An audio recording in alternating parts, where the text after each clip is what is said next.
Em qual desses dois cavalos aqui você apostaria numa corrida de turf? Esse puro sangue, bonitão, filho de campeões? Ou essa mulinha mirrada, fraquinha, filha de jegue? E se você é um fazendeiro, qual vaca você compraria para produzir leite? Essa holandesa, forte, robusta, de família premiada? Ou essa mimosa, capenga aqui do lado, hein? E para escolher uma raça para montar o seu país? Esse nórdico, branco, de olhos azuis, bonito, gostoso, bem alimentado há 200 gerações? Ou esse cafuso, corcunda, com sífilis, desnutrido? Pois é, galera, foi exatamente essa alegoria absurda que os eugenistas defendiam há 100 anos atrás no Brasil. O Brasil tem que ser branco. Então, galera, a abolição da escravatura aconteceu no Brasil. Você lembra da data, você aprendeu na escola, 13 de maio de 1888. Princesa Isabel, legal, ok, não temos mais escravidão no Brasil, que legal. Mas aí depois o que aconteceu? Política de inclusão do negro na sociedade, educação, trabalho, reforma agrária? Não. Os intelectuais brancos começaram a investir numa parada chamada eugenia. Ou seja, existe diferença entre brancos e negros. Essa eugenia dizia que os negros não poderiam ter os mesmos privilégios que os brancos. Afinal de contas, pra que direitos iguais se eles eram supostamente diferentes? Esse trabalho cruel e degradante que se conforma nesse vilipêndio contra a pessoa que nós dissemos, terá o suporte do olhar religioso, terá o suporte da filosofia, terá o suporte mesmo do direito, não é? E terá o suporte da cultura planetária, não é? E, fundamentalmente, estruturado em um sistema político que vai justificar, que vai manter e que vai combater qualquer um que se coloque contra isso. Galera, a loucura era tão grande que alguns autores, como esse Renato Kell aqui, esse idiota, esse imbecil, esse rapazinho aqui, ele propunha a esterilização do mestiço, que significa o quê, né? Cortar a ferramenta dos mestiços para que eles não se reproduzissem mais, para que assim tivesse só brancos e ia ficar tudo bonitinho e o carinha aqui ia ficar feliz. Isso ficou conhecido como branqueamento da população, né? Que era só para transformar todo mundo em europeu, italiano, essa galera branca. O projeto social da República era que o negro, talvez até 1950, já não existisse mais no Brasil. E que fossem melhorando o povo brasileiro, porque eles acreditavam nisso, né? Que a melhora seria um fator de melhor desenvolvimento do país, no sentido de que enxergavam o negro muito de uma forma, né, agressiva, havia um medo social do negro, né, brasileiro, em função das condições do negro, que o negro vivia. Então, esse projeto vem com a República, tanto que já no segundo decreto da República, eles restauram a chibata.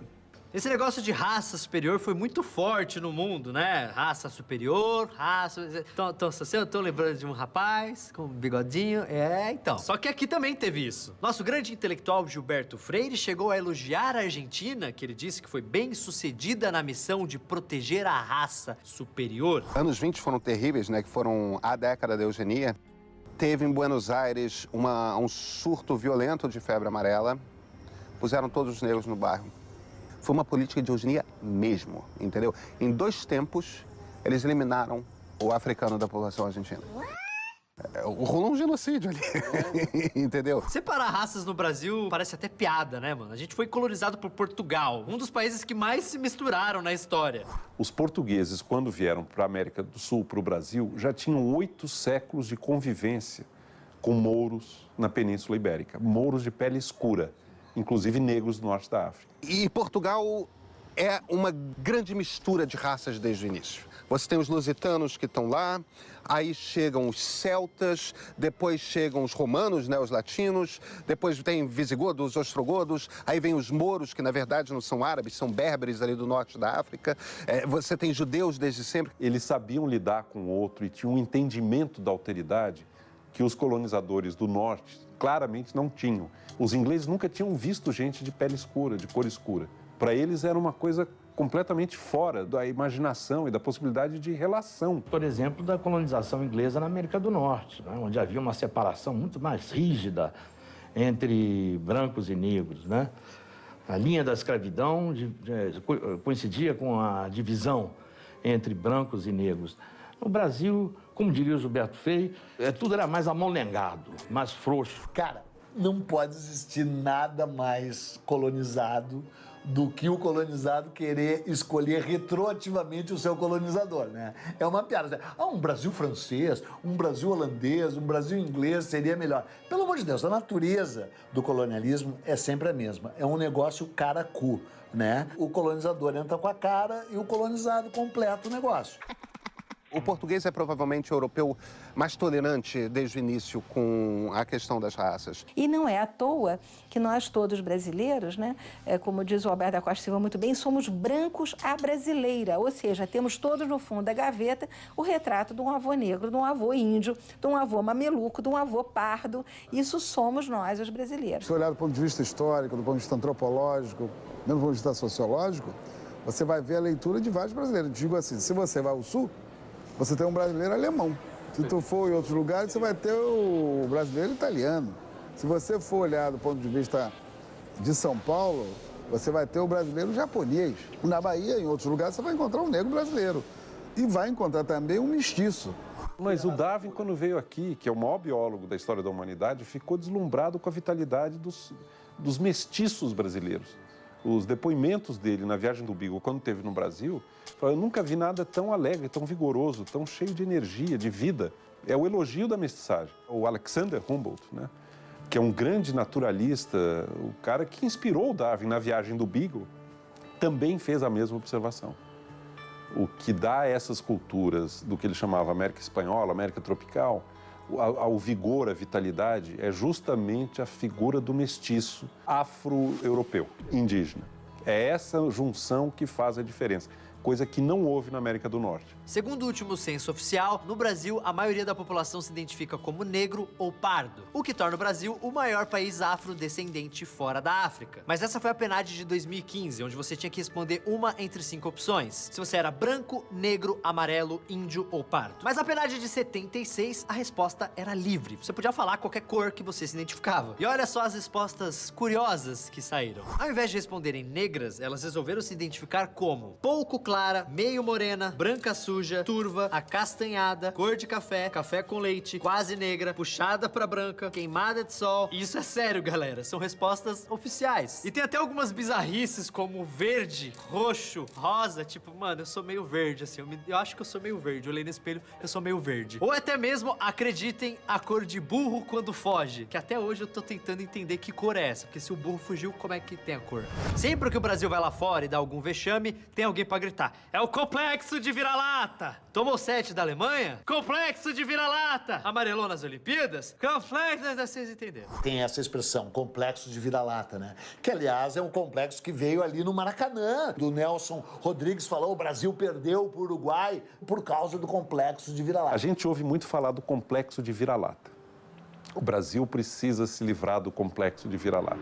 Eu me dei conta de como é infeliz essa expressão. Porque ela dá de barato que o vira-lata é o ruim. Há um ideal de pureza racial nisso. Quer dizer que é melhor ser o poodle da madame ou o doberman da polícia particular? Eu prefiro ser vira-lata. E nós somos vira-lata. Vira-lata é demais, né, cara? Vira-lata é a mistura. Vira-lata não é o puro sangue, né? Entre ser puro sangue, ser um collie de madame ou um poodle da madame, eu prefiro ser um vira-lata de rua. E nós temos que nos orgulhar da condição de vira-lata. O vira-lata é mais inteligente, é mais esperto, é mais vivaz, é mais vitalizado do que qualquer cãozinho de raça. O Brasil é um país vira-lata e nós temos que nos orgulhar da condição de vira-lata. Viva o vira-lata! Zumbi dos Palmares tinha escravos. Tudo em si, qualquer coisa sobre isso é ficção. Não existe nenhuma comprovação dessa história de que ele foi criado em colégio jesuíta. Símbolo da luta pelo fim da escravidão. Galera, afinal de contas, o que eram os quilombos? Esses quilombos são áreas de gente misturada. Mas um quilombo apreendia negros.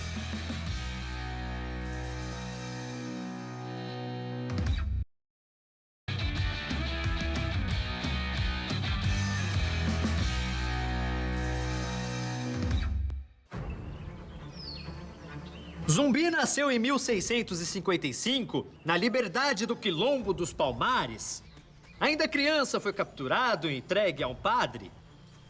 Na Igreja Católica, foi batizado como Francisco, aprendeu latim, chegou a ajudar o padre nas missas. Aos 15 anos, sentindo o chamado de seu povo, fugiu da igreja e voltou para o Quilombo dos Palmares, aonde virou herói e símbolo da luta pelo fim da escravidão. Pessoal, essa história de que o Zumbi foi criado com os jesuítas, de que ele se chamava Francisco, que ele falava latim e era quase um branco português, isso é oficial. Essa história é oficial. Ela está no site da Fundação do Zumbi dos Palmares. Está, inclusive, no livro de aço dos Heróis da Pátria. Inclusive, está na boca de muito professor por aí. Zumbi dos Palmares tinha escravos.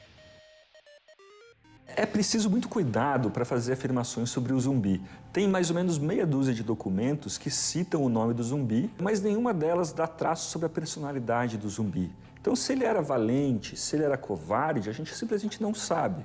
Tudo em si, qualquer coisa sobre isso é ficção. Não existe nenhuma comprovação dessa história de que ele foi criado em colégio jesuíta, sabia falar latim. Isso é uma maneira de o português transformar o zumbi em um herói, mas é uma maneira muito canalha, porque na verdade você embranquece o zumbi. Você transforma ele num cara que foi criado por português, então ele era uma pessoa digna. Ele falava latim, ele não falava aquelas línguas estranhas dos africanos.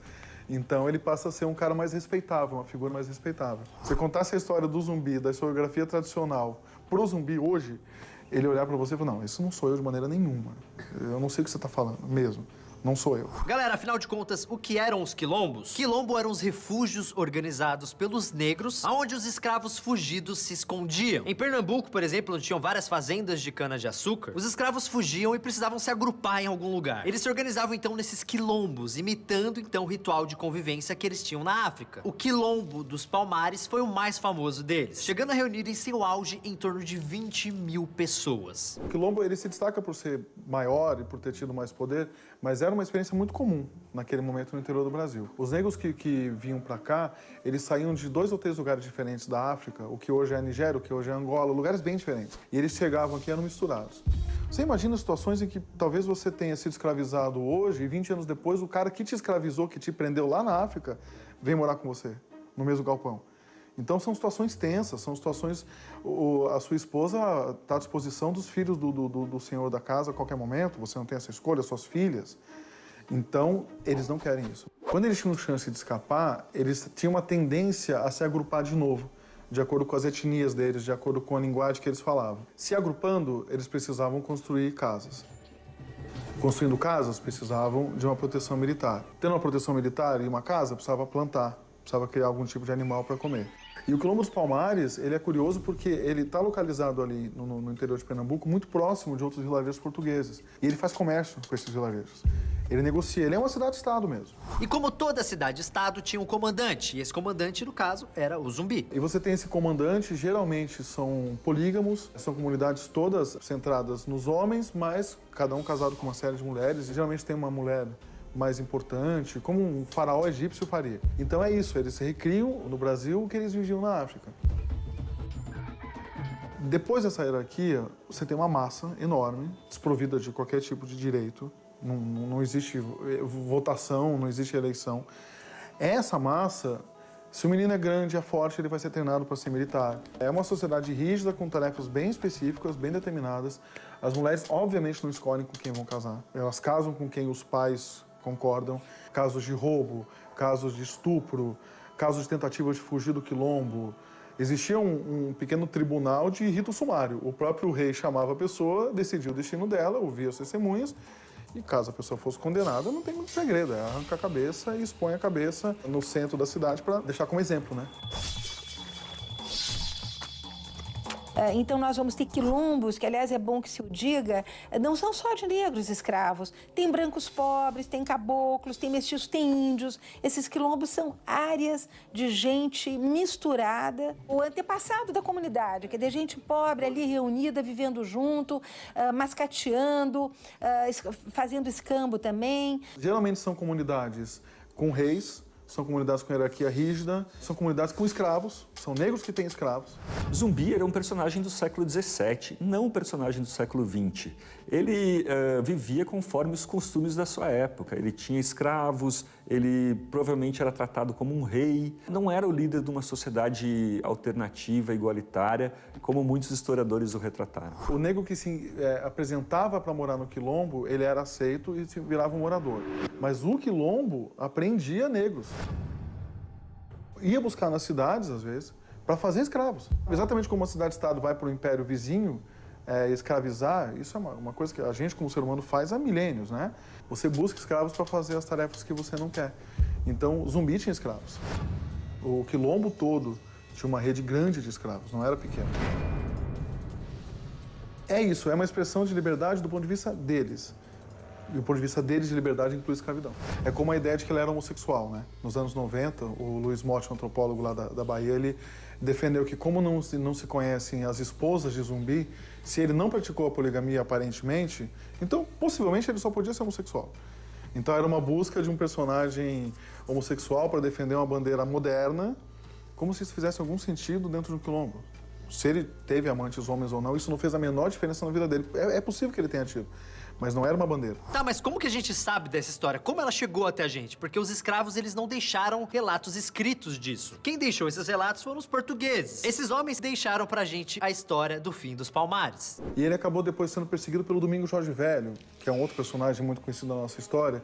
Então, é uma das poucas situações, naquele momento ali do século XVII, que você tem um negro com rosto, nome, identidade, batendo de frente com um bandeirante muito conhecido. Mas geralmente eles vão para lá esperando encontrar uma cidade cheia de selvagens que não sabem falar e não sabem fazer nada. Então, geralmente, os primeiros ataques são fracassos, os portugueses morrem a todo jeito. Eles não imaginam que atrás do cerco deles possa ter inimigos que ficam fazendo a ronda longe da cidade. Então, esses inimigos de Tocaia fazem uma guerra de guerrilha e acabam matando os portugueses pelas costas. E exatamente porque você sofre uma série de derrotas humilhantes, quando você entra, você está com muita raiva. Você perdeu amigos na batalha, o Império Português está desmoralizado, já virou piada. Perder para um africano era uma coisa humilhante, porque eles não tinham o menor respeito. Por mais que eles negociassem com os reis africanos, eles não consideravam, no fundo, o africano um ser humano igual a eles. Quando finalmente o Domingos Jorge Velho consegue entrar, aí é um massacre.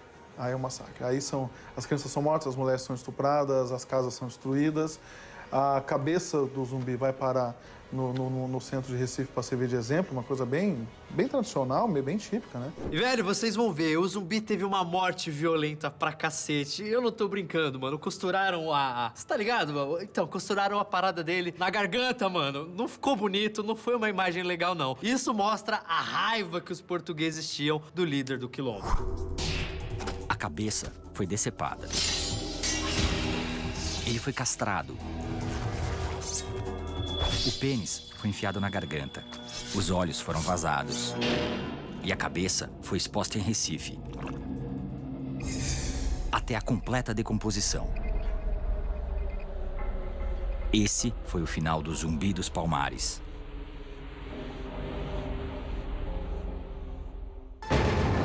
Se eles não viessem para o Brasil, eles iriam ter a mesma vida lá, eles seriam escravos. O escravo poderá se divertir, sair da fazenda, namorar. Tanto que foi possível os escravos, uma vez alforriados e juntando algum pecúlio, comprarem escravos.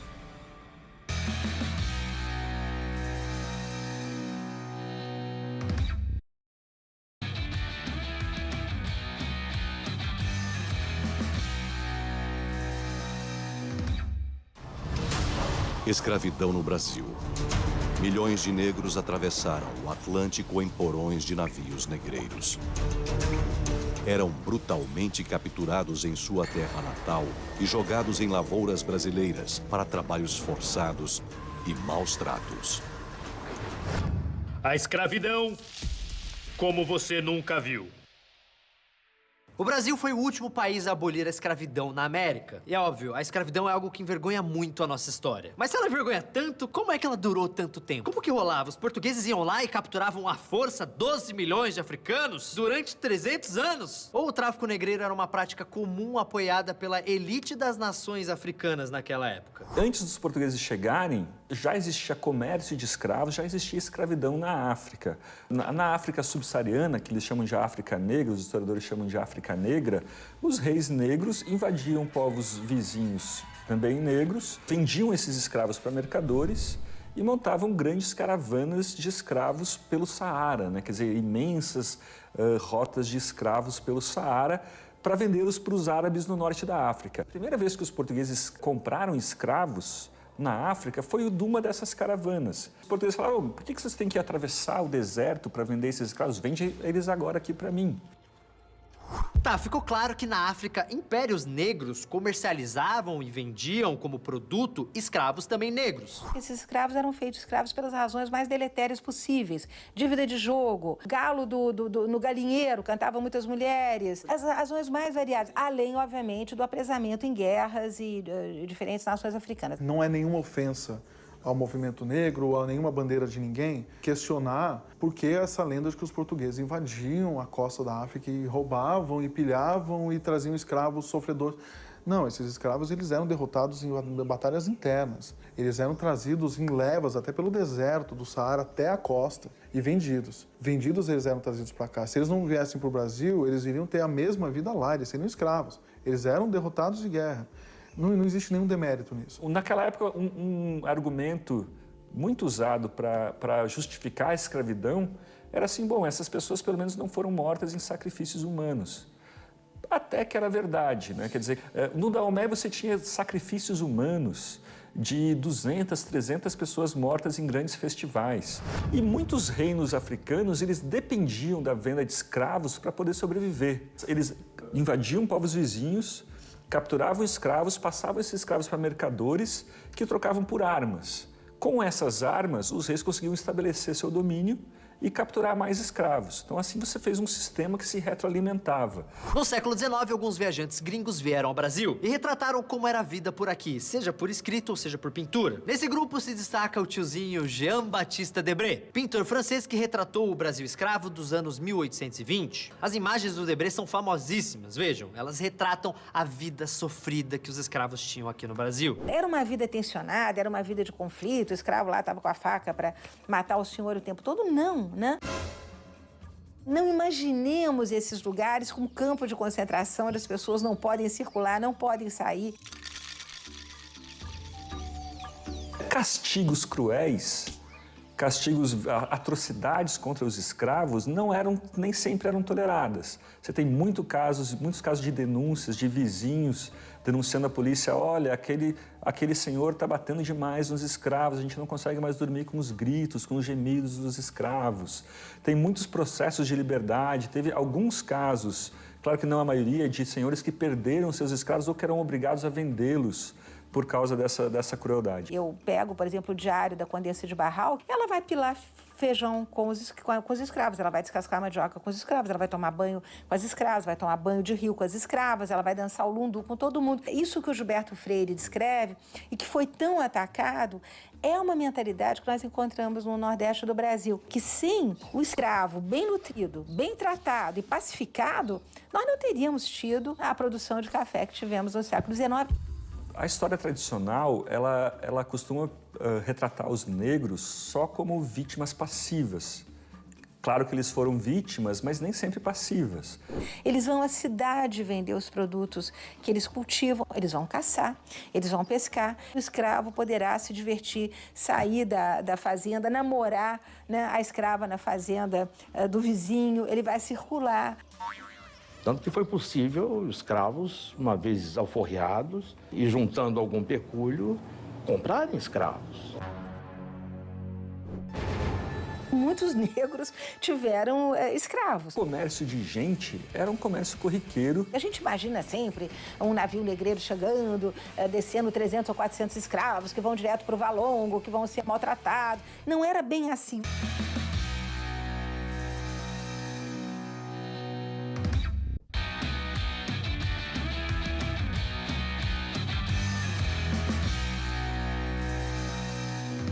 Antes dos portugueses chegarem, já existia comércio de escravos, já existia escravidão na África. Atrocidades contra os escravos nem sempre eram toleradas. Claro que eles foram vítimas, mas nem sempre passivas. Eles vão à cidade vender os produtos que eles cultivam, eles vão caçar, eles vão pescar. O escravo poderá se divertir, sair da fazenda, namorar.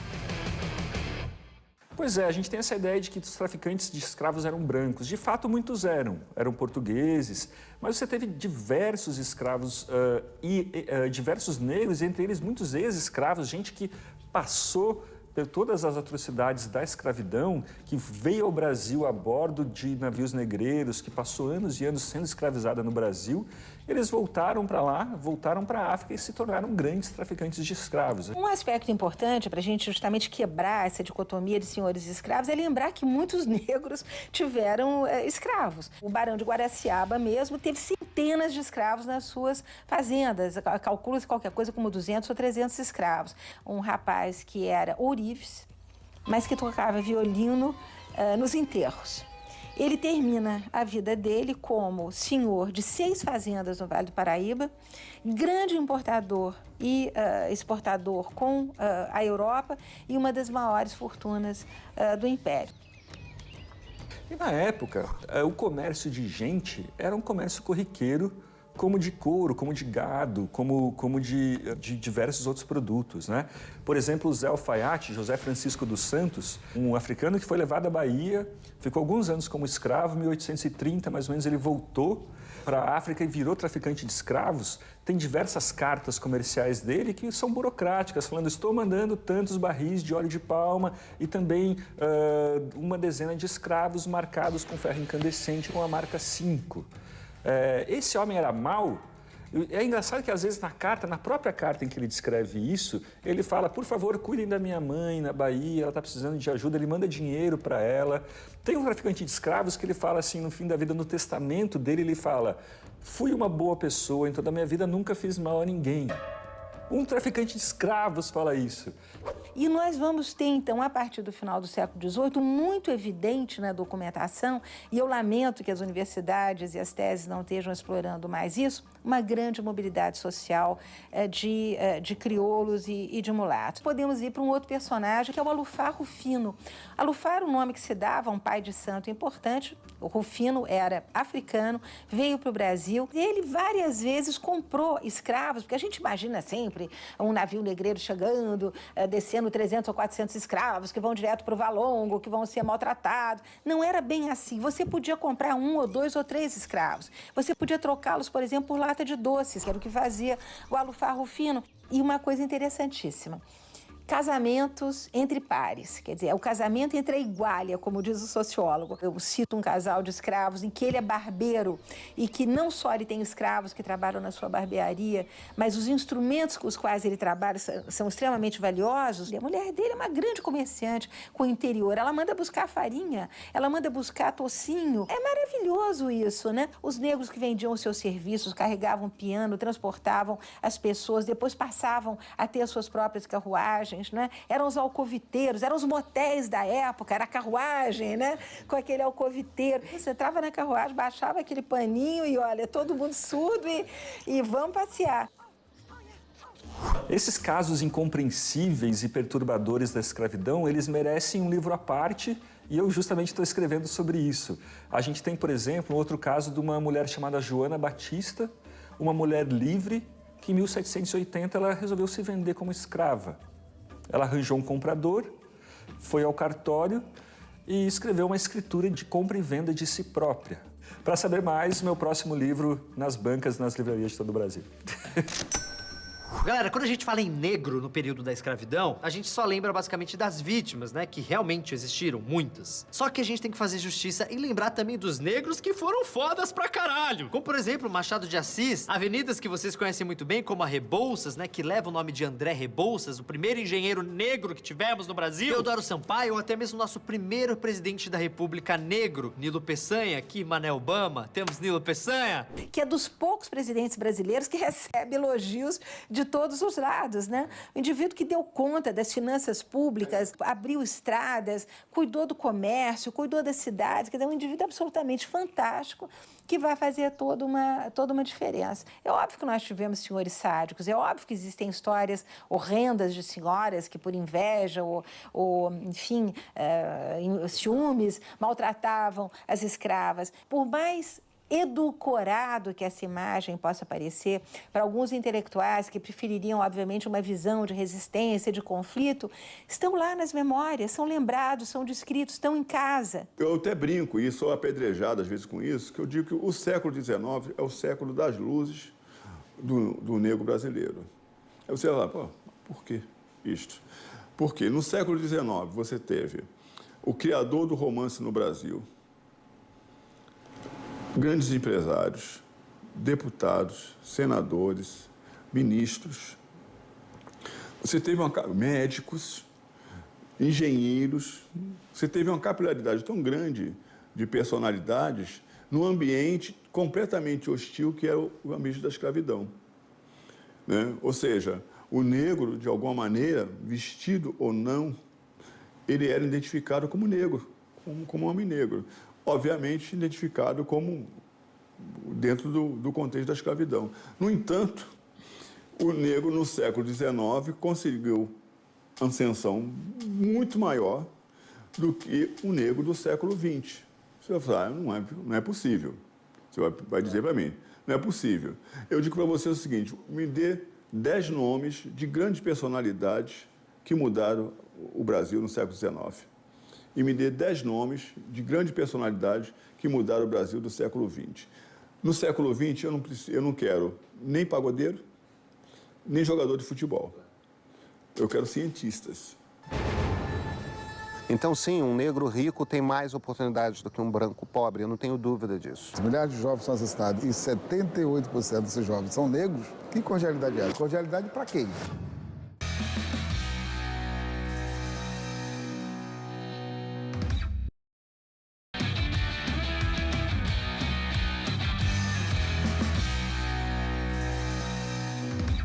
A escravidão foi tão longa e acabou tão tarde no Brasil que, obviamente, como consequência disso, a gente teve o racismo. E tem, inclusive, até hoje, o racismo que muitas vezes está escondido em nossa sociedade. O Brasil é um país que tem mobilidade social. E não são muitos países que têm mobilidade social.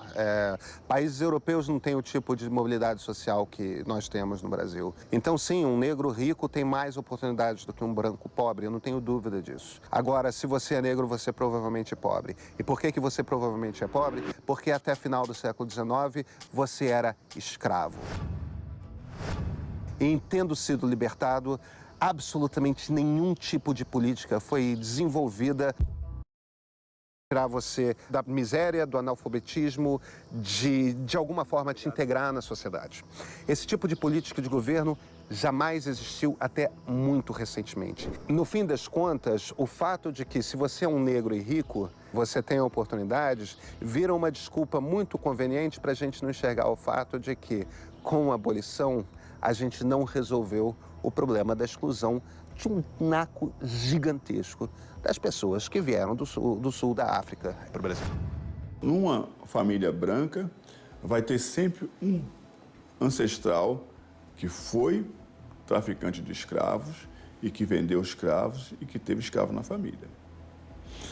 E numa família negra, vai ter sempre um ancestral que foi capturado em algum ponto da África do Sul, foi escravizado no Brasil. Isso não tem jeito. Então o momento é de reflexão, é de olhar para o retrovisor do passado e pensar uma perspectiva para o futuro. Perdemos de fazer essa integração, perdemos de construir a partir dessa integração um país sólido e baseado em estruturas de respeito e valorização da dignidade daquelas pessoas e perdemos a possibilidade de ter sanado e fechado essa ferida que já vinha há 350 anos, né, aberta, produzindo uma mancha, uma mácula na vida do nosso país. Então, nós ainda vivemos um padrão de ficção no Brasil, mas uma ficção falsa, onde as pessoas não se reconhecem como tais, onde as pessoas não querem ter o parentesco com um passado negro. Todo mundo quer ser branco no Brasil. Todo mundo, sabe, não quer ter o pé, chamado pé na cozinha. A não ser quando isto importa de alguma maneira. Você vê nas eleições como os partidos colocam negros como apresentadores, né? Porque, de alguma maneira, isso cria um ambiente nessa questão dessa propaganda. Mas, no fundo, todo mundo quer melhorar a sua raça. Todo mundo quer, né, se embranquecer de alguma forma. Então, esse projeto de embranquecimento, que veio muito forte do início do século XX para cá, ele permanece. E afirmar aquela diferença pela qual ele não pode estar no mesmo lugar que eu, não pode estar no mesmo patamar que eu, porque ele é, então, uma pessoa inferior, né? Então, essa inferioridade cantava-se, inclusive, através das letras da época, através das expressões artísticas de toda a natureza, mas através também da piada, que era e continua sendo um elemento justamente de distorcer, de desqualificar, de diminuir e de justificar o porquê que ele pode ser inferior e porquê que você deve ser superior. A piada é uma coisa que ela é explicitada e a gente consegue combater. O problema é quando não há piada. Uma coisa é a piada, outra coisa é a indiferença.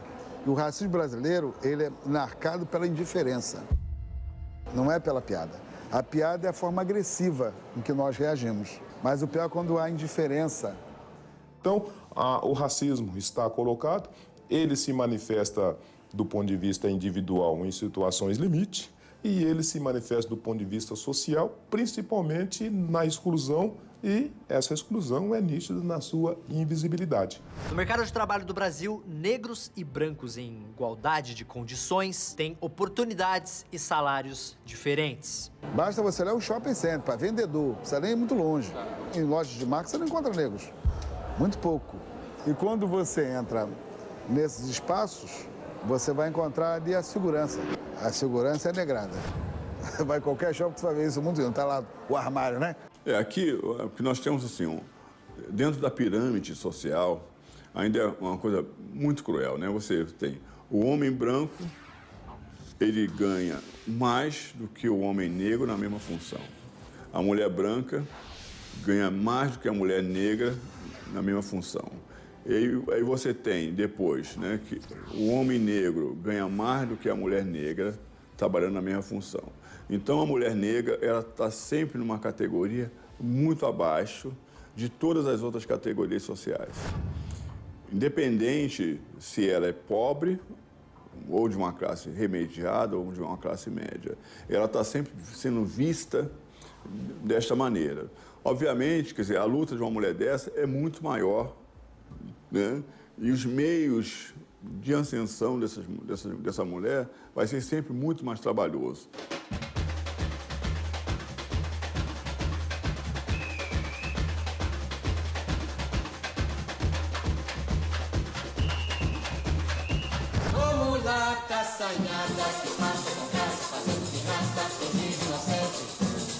Tirando o sossego da gente.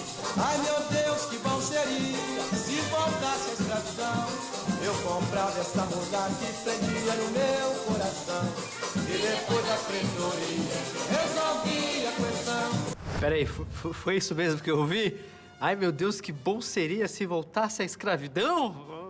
Ai meu Deus, que bom seria se voltasse a escravidão. Eu comprava essa mulher que prendia no meu coração. E ela acaba sendo, logicamente, cumprindo uma série de papéis, e um dos papéis até de naturalizar isso enquanto uma expressão ou jocosa, enquanto uma expressão sem muito interesse, sem maldade, não é? Fundamentalmente para tentar transformar, para tentar traduzir que isso era uma regularidade, isso era uma normalidade, isso era natural.